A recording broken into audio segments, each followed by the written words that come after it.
What is up, everyone? Today is Tuesday, March the 7th. I'm going to do a ride-along video today.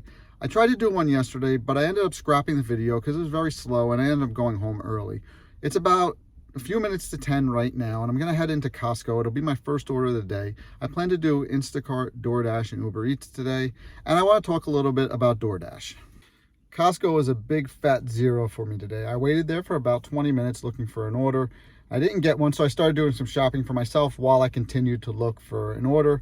I left about 10:45, no order, and now I'm over at the ShopRite and McDonald's hoping to get something. I have all the apps on, and it's about 10:52 right now, so hopefully I get something soon. 8 hours later. I finally got a couple of orders, both from McDonald's, 2 single orders. They were both about a mile.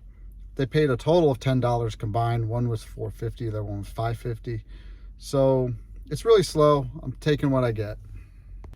So as I said earlier in the video, yesterday was very slow. I ended up going home and I decided I wanted to go into my FanDuel and DraftKings account to see how much money I had in there, because I hadn't been in there in a while.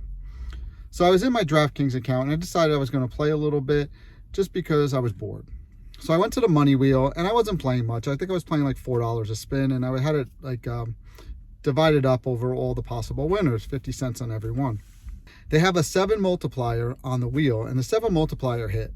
So everything was multiplied by 7 times.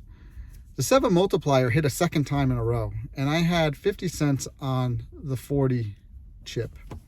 And now it was almost at 2,000 to 1. So the next spin, the 40 hit. So I ended up making $980 on a 50-cent bet. And I ended up playing for a few minutes after that, lost like 25 of it, but still pretty good. Going home early actually made me $950. I got another McDonald's order going 2 miles for $6. So I'm gonna go drop that off now. After that McDonald's, I got a triple order, 2 from Uber Eats, 1 from Doordash, all kind of going in the same direction. I did the Doordash in the first Uber Eats. I have to go do the second Uber Eats, but I got another Doordash going in the same direction as the Uber Eats. So I'm gonna go pick up that other Doordash right now.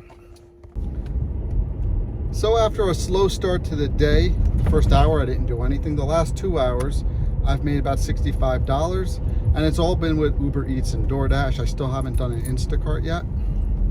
So this is a first for me. I just got a Doordash where I pick up from somebody's house a package and deliver it to another house. It's only a mile total. It's only paying $5, but I figured I'd do it to see what it's all about. Here's a screenshot to show you what it looks like. And I'm headed to this person's house now. I guess I ring the bell. Maybe there's more instructions once I get there, but I should be there in a minute. I'm right around the corner. So I got to the person's house and she was waiting at the door. She handed me 5 envelopes. Didn't think much of it, walked to my car, hit to start the delivery. It was said I had to go a half a mile. I go a half a mile, a few blocks away, and I get to the house, and then I realized there's no address. It's just a zip code, and it just picked a central part in town to send me to. So then I contact support and say that there is no address. Support reads off the address, which is just a zip code in the town. I said, that's not an address, that's a town. I need an actual place to go.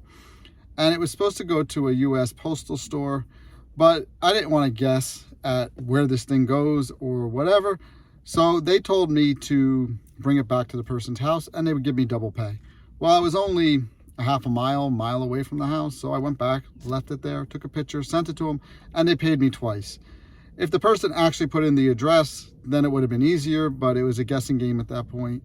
And whatever, learning experience.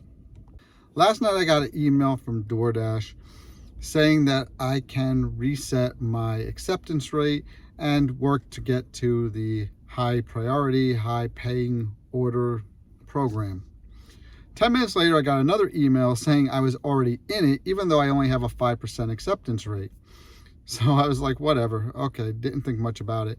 I went online this morning for Doordash for my first shift, and it doesn't look like I'm in the program. It gave me a little prompt saying that I'm at 5%, and if I raise it to 50%, I would be in the program. So I'm overly picky with my orders sometimes, and that's why my acceptance rate is so low. That, and I'm also doing, Uber Eats and Instacart, and sometimes I leave my Doordash on while I'm doing an Instacart. Let me know in the comments below if you reset your acceptance rate and how that worked out for you. How is it being in the high paying order program? Does it benefit you? Are you making more money? Let me know in the comments below. About 3.5 months ago, I noticed DoorDash was a little bit different. My income was going down on there, and I wasn't doing anything different. I was still going to the same locations and still picking orders the same way, but I was just making less money. Then in January, I noticed the scheduling was a little different. Instead of it being red all the time and me being able to dash whenever I wanted to, I had to kind of wait and see and get in when they let me and do a little half hour and hour and a half kind of dashes, and then get bounced out and then you have to go back in an hour. And it was kind of annoying, and I've kind of learned to live with it and adapted to it now. I just kind of make a schedule the day before, and I give myself little half-hour gaps throughout the day in case I get booted out. At least I can get back in. But that was not something I ever had to do before, and now I've been doing it for the last 6 weeks, 2 months, and it doesn't seem to be getting any better. I'm not so sure if I'm going to actually reset my acceptance rate. I'm trying to boost it up a little bit organically. Like today, I'm not really doing Instacart. I'm trying to do DoorDash. I'm trying to take orders and push up the acceptance rate a bit. But if a good Instacart came up, I would do it. There just hasn't been anything worth doing. So far today, I pushed my acceptance rate from 5% to 12%, and we'll see if we can get a little bit more. If I can get another 2 or 3% up, I'd probably be happy if I get it up to 15% by the end of the day. I don't know about getting it to 50%. That seems tough with the ones they send me sometimes. This is a new channel and I'm trying to grow it, so I appreciate any support by subscribing, liking, and commenting on my videos. Thanks. It's a little after 2 o'clock now and it's dead. I'm not getting any offers from any of the apps, so I'm going to do the trash orders of the day. I got a couple of them for today. One of them is Instacart. It's $20 for 5 miles, 3 deliveries, 45 items. What is it, a $10 tip? Absolutely horrible. I would never do this. The other one is Uber Eats. 2 deliveries, $5 and change for 10 miles. It's just insulting that they even offer this. Who's going to do this? But they're going to keep on trying, and maybe some people take them, but I'm not gonna. So I did a few more DoorDashes, and then I got an Instacart. It wasn't the order was okay. It was 28 items for $28, but it was a bunch of vegan stuff that the store didn't have, and I had to refund 7 or 8 things. So I'm on the delivery now. I don't know what it's going to end up paying when all is said and done, but I ended up getting 1 Instacart for the entire day, and mostly DoorDashes and Ubers. After I do this delivery, I'm going to head home. So that's it for today's video. Thanks for watching. Please subscribe, like, and drop a comment.